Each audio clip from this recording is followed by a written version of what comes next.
नमस्कार।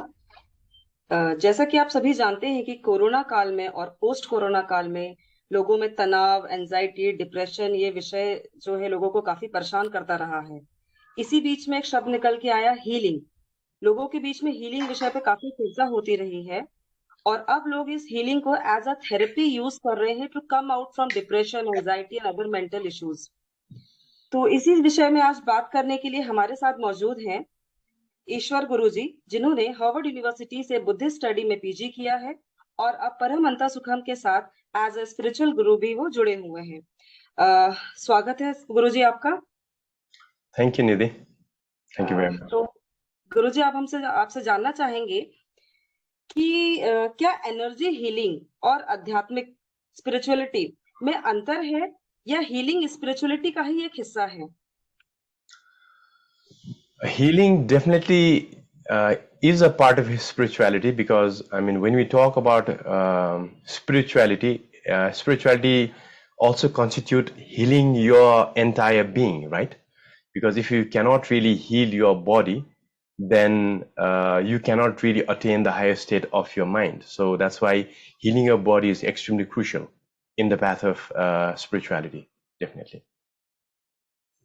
ओके, तो अब सर आप बता सकते हैं कि हीलिंग मानसिक और शारीरिक स्वास्थ्य को किस तरह से लाभ पहुंचाता है?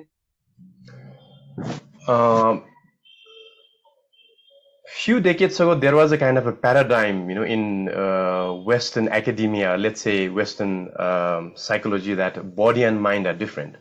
Now, in last decade, I would say a little bit more than last decade, we have this idea that body and mind are not different. That's why we call psychosomatic. Yeah. So it's when we want to treat a person, then we have to treat the person as a whole in terms of body and mind.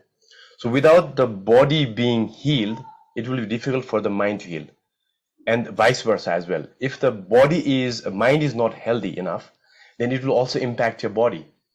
So that's why we have to consider the body and mind as a composite whole, rather than these are two separate parts, and then treating them in an isolated way is not going to really help the holistic healing of a person.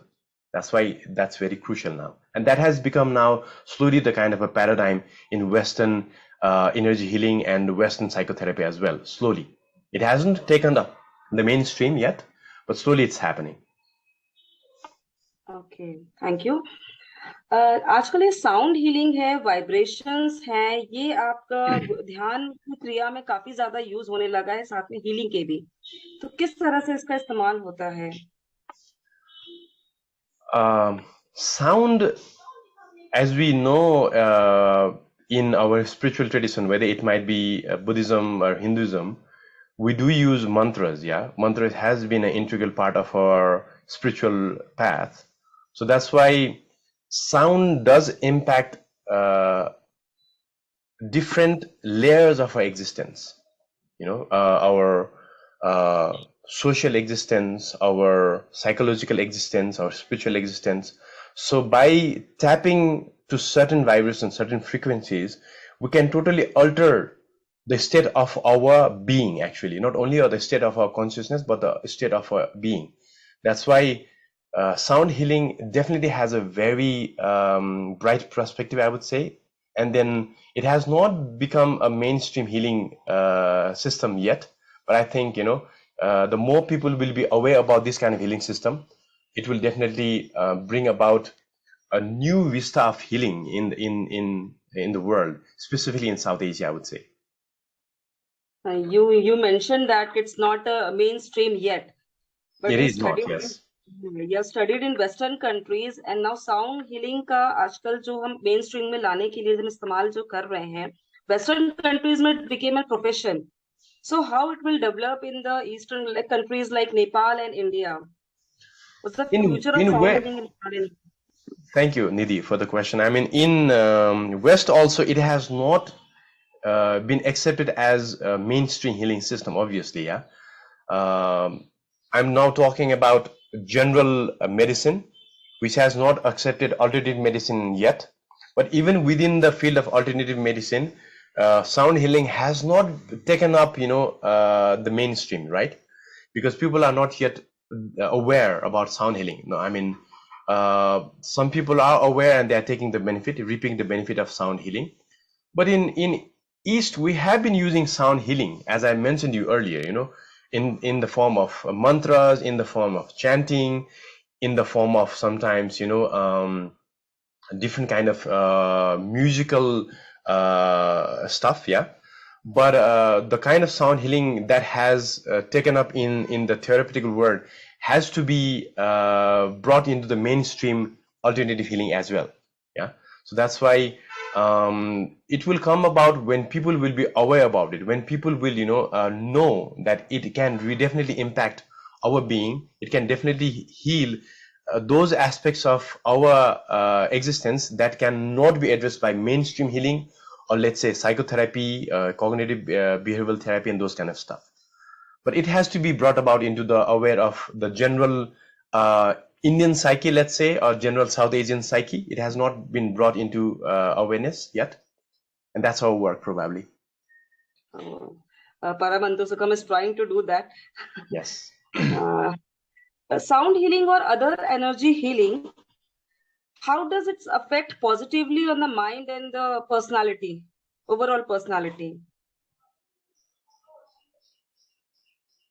What we have to be aware is that when we talk about sound healing, we are not only talking about certain vibration only. When we talk about sound, we are talking about the whole worldview that we have, because everything is made out of sound, right? Because the way we perceive the world is based on concepts, thoughts. And the way we get into negative vibration is because we take the existence of sound, certain kind of suggestions, certain kind of affirmation, negative affirmation, as real, as something which affects our existence, a part of our existence itself. And what sound healing does is that the blockage that has been created by these kind of negative affirmations will be somehow opened up by helping the recipient, the client, to release those kind of blockages to different kind of sound frequencies that are in fact available in our nature, but we are not aware of. So that's why by amplifying those kind of sound frequencies and then hitting that specific blockages in our nadis, in our channels and in our system, it will open up those blockages. It's not eventually going to make us totally free from all of negativities forever, because our habitual tendencies that we have developed through a period of time is going to again accrue those kind of negativities. So sound healing should be taken as something which is going to help us right now to release those kind of blockages that we have accrued, that we have kind of accumulated in our system. But we have to definitely take up a kind of a sustainable lifestyle, which will encompass techniques like meditation or some kind of contemplative practice. So sound healing, I would say, would show us the possibilities within ourselves. Open up this thing in our system and show the possibilities. But we have to also understand that sound healing in itself would not solve everything permanently. Yeah, it will definitely open up and then show us the possibilities within ourselves, so that actually what we are holding on to is not real. But at some point we have to take up a kind of a sustainable life, something that would rely on our own healing process, the process that will come from within ourselves. Okay, that means you're telling about the sustainable life. That means sound healing is for everybody, for all age group, and it is a continuous process that definitely, yes. What I'm trying to say is that sound healing can definitely help us all in terms of different aspects of our issue that we are facing in this 21st century. Specifically the big one is stress, right? And stress kind of clogs up our system, our psyche, our thinking process, specifically the negative kind of tendencies, the inferiority complex, and sometimes even the superiority complex that we might have. Yeah.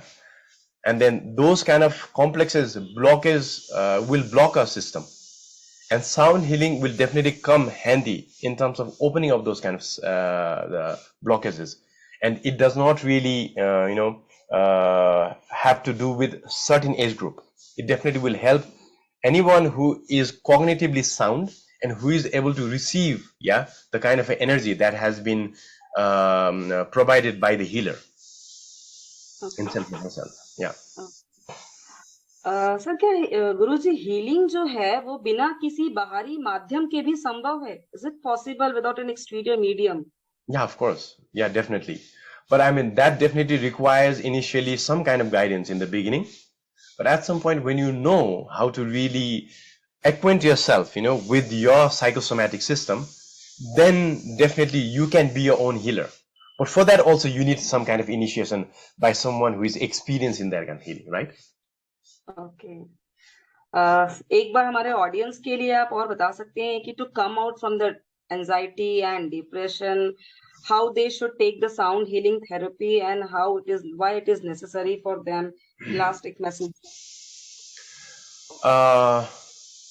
So as we already mentioned, 21st century, we are all stressed, and one of the things which we don't have is time, right? One of the things which we cannot buy, which is very, very crucial, is time. So in order to really be your own healer, one of the factor is patience and perseverance. And those things come about when you invest a lot of time, in your own healing process. So in order to initiate you into, that process, sound healing will provide you a very safer environment, आपको एक environment create करती है जहां पर आप जाके आप healing ले सकते हैं, and you don't have to do much in sound healing. You just have to be receptive and open. आपको खुला होना है और receptive होना है. Once you do that, you will be able to see that there are so many amazing aspects of your own being that has not yet been explored, that has not yet been actually appreciated well. And our stressful life does not allow that kind of thing to happen right now. So what sound healing will do is actually give you a kind of a perspective to actually appreciate your own being, to see that actually you need to appreciate, you need to love your existence, which we don't normally do right now, because everything is about time, everything is about really making money, and not really caring about your inner existence. It's only about the outer outlook, the outer existence out there. So sound healing in a way would kind of open up that aspect of your existence, I think. Okay. Just we are running round the clock, all are running, and we have to be calm, and just is the process of feeling what you had mentioned, I think. It's the process of feeling. Okay. Yep. Nice to talk to you. Thank you so much, Nidhi. Yeah, and thank you very much for providing me the opportunity to share some ideas that I had regarding sound healing. But actually, I also want to mention that I myself am not a sound healer. I do know sound healing, and then I'm very happy that Amit is an expert in sound healing, and then Antah Sukham is doing a great job by helping people explore this aspect of healing, which is something pretty new in India. I mean, obviously there are some healers that are doing a lot in terms of sound healing in India, and I think Amit would be considered one of the pioneers, in probably in North India in that sense. So I would like to congratulate you and Amit as well in bringing this up to our Indian audience. Thank you very much. Thank you and your gratitude. Thank you so much. Thank you.